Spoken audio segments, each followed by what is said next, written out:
Hi students, welcome to financial derivative subject.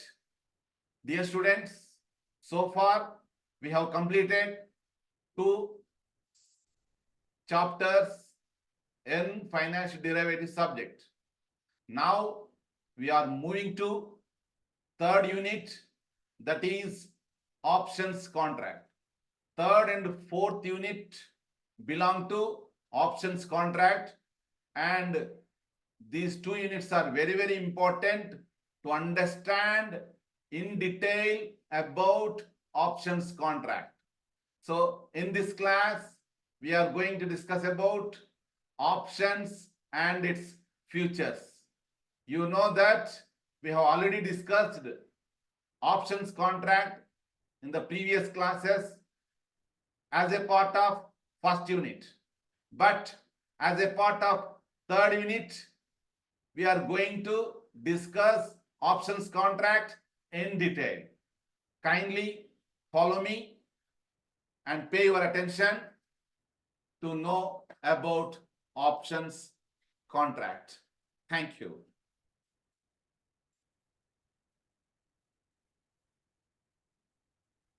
Yeah, this is the important slide relating to options contract, my dear students. Okay, the term option means the right without obligation to purchase and sell underlying asset. Option అంటే అర్థం ఏంటంటే ఒక right అన్నమాట. దేనికి సంబంధించి? Without obligation, బాధ్యత తీసుకోకోకుండా. దేనికి సంబంధించిన బాధ్యత? కొనాలనే బాధ్యత తీసుకోకోకుండా, లేదా అమ్మాలనే బాధ్యత తీసుకోకోకుండా ఏమి మనం ఒక రైట్ పొందితే దాన్నే ఆప్షన్ అంటాం. అంటే నువ్వు ఏదైనా తీసుకోవచ్చు. ఏం తీసుకోవచ్చు? నేను అమ్మను అనే రైట్ తీసుకోవచ్చు, లేదా నేను కొనను, నేను అమ్మను అంటే సెల్, ఐ డోంట్ సెల్, లేదా I don't purchase. I don't sell లేదా ఐ డోంట్ పర్చేజ్ అంటే రైట్ వితౌట్ ఆబ్లిగేషన్. ఆబ్లిగేషన్ అంటే ఏమి? ఖచ్చితంగా కొనాలన్నప్పుడు కొనాల్సిందే, అమ్మాలన్నప్పుడు అమ్మాల్సిందే. దాన్ని బాధ్యత అంటారు. ఓకేనా? సో ఇక్కడ ఆప్షన్ అనేది అర్థం ఏంటంటే ఒక హక్కు వస్తుంది. దేనికి సంబంధించి? నాకు ఇష్టమైతే అమ్ముతా, ఐ మీన్ సెల్ అంటాం, లేదా నాకు ఇష్టమైతే కొంటా. ఆ రకంగా నాకు ఇష్టమైతే అనేది ఇక్కడ ఆప్షన్. నాకు ఇష్టమైతే అంటే ఆప్షన్ నాకుంది ఇక్కడ. సో దానికి సంబంధించి అంటే బాధ్యత వహించాల్సిన అవసరం లేదు. ఖచ్చితంగా నేను కొనాలి అని రూల్ లేదు, లేదా ఖచ్చితంగా ఏదో ఒక ఆప్షన్ ఉంటుంది. ఆ ఆప్షన్స్నే మనము పుట్ ఆప్షన్, ఏమి ఇంకొకటి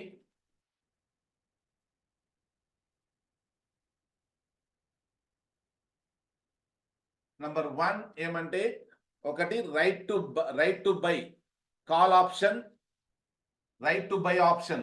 ఇక్కడ right to buy option, call option, right to sell option, put option అంటారు. అంటే ఇక్కడ మనకు రెండు రకాల ఆప్షన్స్ ఉన్నాయి, కాల్ ఆప్షన్, పుట్ ఆప్షన్. వాటి గురించి నెక్స్ట్ క్వశ్చన్లో డీటెయిల్గా డిస్కస్ చేద్దాం. కాల్ ఆప్షన్, ఇంకోటి put option. What is call option? What is call option? Right to buy. Right to buy. What is put option? Right to sell. Okay. So, my dear students, the first point is right and obligation. Ikkada, okay. Let me give right అనమాట. This is the headings ఇవి మాత్రమే ఉంటాయి, premiums and margins ఉండవు. Okay, this one equities derivative index price. Okay, right. An option gives the buyer the right but not obligation, while the seller has an obligation to comply with the contract. So option ఏం చేస్తుంది? Buyer కు ఒక right ఇస్తుంది, కొనేవాడికి right ఇస్తుంది, కానీ obligation ఇవ్వదు. Seller has an obligation to comply with. అంటే ఏమి, నేను కొనాలనుకుంటే అవతల వ్యక్తి ఖచ్చితంగా అమ్మే తీరాల. అంటే సెల్లర్ బాధ్యత ఉంటుందన్నమాట. నేను కొనాలనుకుంటే కొంటా, లేకపోతే కొనను. ఇష్టమైతే కొంటా. నేను కొంటానన్నప్పుడు అవతల వాడు ఏం చేయాలి, సెల్లర్ ఖచ్చితంగా ఇచ్చే తీరాల. అందుకనే it represents right to one party and an obligation on the other. ఒకరికి రైట్ ఉంటుంది, ఇంకొకరికి ఆబ్లిగేషన్ ఉంటుంది అనమాట. ఎవరికి రైట్ ఉంటుంది, బయ్యర్కి రైట్ ఉంటుంది. ఎవరికి బాధ్యత ఉంటుంది, సెల్లర్కి ఉంటుంది. అంటే నాకు రైట్ ఏమంటే నేను కొనాలనుకుంటే కొంటాను, కొన్నప్పుడు అవతల వ్యక్తి ఏం చేయాలి, ఇచ్చే తీరాల. అది అతని ఆబ్లిగేషన్, బాధ్యత అనమాట. సో ఆ రకంగా option. Next premium. Buyer of the option contract pays premium to the seller of the contract for obtaining the right. ఇది పాయింట్ ఇక్కడ.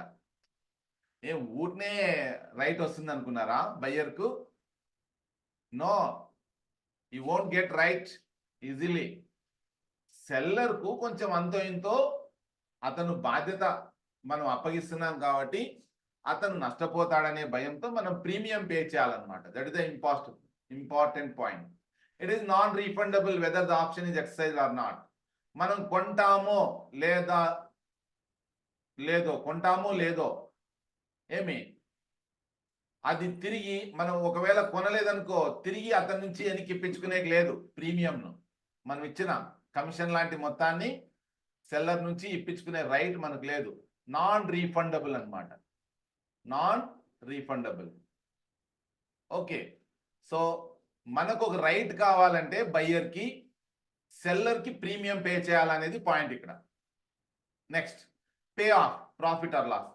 The buyer of option contract have the possibility of unlimited profit, but their losses are restricted to the premium paid. చూడు, buyer కు ఏం అవకాశం ఉంది, అపరిమిత లాభం రావడానికి అవకాశం ఉంది. కానీ నష్టాలు ఎక్కడి వరకు రెస్ట్రిక్ట్ అయ్యాయంటే ఎంతైతే ప్రీమియం సెల్లర్ చెల్లించాడో అంతవరకే నష్టం అనమాట, అంతకు మించి ఉండదు. సెల్లర్, వీళ్ళని రైటర్స్ అని కూడా అంటారు. Sellers of the option contract have the possibility of limited profit only to the extent of the premium received, but they are exposed to the possibility of unlimited losses. ఇక్కడ చూడు, opposite అనమాట. Possibility of unlimited profit ఎవరికి, బయ్యర్కి. Possibility of unlimited loss సెల్లర్కి. మహా అంటే లాభం ఏమొస్తుంది అంటే ఏదైతే బయ్యర్ ప్రీమియం పే చేశాడో సెల్లర్కు అంతవరకే ప్రాఫిట్ అనమాట ఇందులో. అది next, common users in the derivative market. Options are preferential derivative contract for the hedgers in the derivatives market to minimize risk. ఎవరైతే నష్టాలను తగ్గించుకోవాలనుకుంటున్నారో వాళ్ళనే హెడ్జర్స్ అంటారు. అలాంటి వారికి ఆప్షన్ అనేది ఒక మంచి ప్రాధాన్యత గల డెరివేటివ్ కాంట్రాక్ట్ అన్నమాట. Normally they are covered call writers. Call writers. Okay. Equities, commodities and index. Options are preferred securities for equities. Options ఎక్కడెక్కడ ఉంటాయి మీకు, ఏమి ముఖ్యంగా ఈక్విటీస్ లోనే ఆప్షన్స్ ఉంటాయి అన్నమాట, ఈక్విటీ షేర్లకు సంబంధించి. Next, pricing methods or models.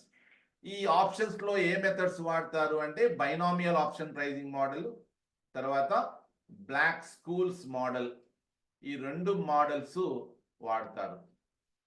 This is all about options my dear students. I hope you understood this. Thank you for your patient listening. Thank you so much. That's all for today.